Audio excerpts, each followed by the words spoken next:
ઉપાશ્રય એક ભાઈ સમાચાર આપવા માટે આવ્યા કે સાહેબ આપણા ઉપાશ્રયની બહાર બિલ્ડિંગની બહાર એક ગાયના અથવા ભેંસના ગળાને કાપીને રાખવામાં આવ્યું છે અને સમાચાર સાંભળતા જ બધા જ મહાત્માઓ અહીંયા જોવા માટે આવ્યા. જે ગાય માતા આપણી ભારત દેશ માટે માતા સ્વરૂપ છે, જે ગાય ખરેખર દરેક માત્ર જૈન ધર્મ માટે નહીં દરેક ધર્મ માટે પૂજનીય કહેવાય છે, એ ગાયના ગળાને કાપીને અહીંયા મૂકવામાં આવ્યું.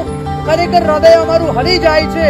ઓલરેડી 2 દિવસથી પાલની શરૂઆતમાં જ્યાં જૈનો હિન્દુઓ વિશાળ સંખ્યામાં રહી રહ્યા છે ત્યાં જ બરાબર ગાયનું ગળું કાપીને મૂકવાનો પ્રયાસ એક રીતે કોઈક સંપ્રદાય ખબર નહીં કઈ રીતે આ દુષ્ટ કાર્ય કરવામાં આવ્યું.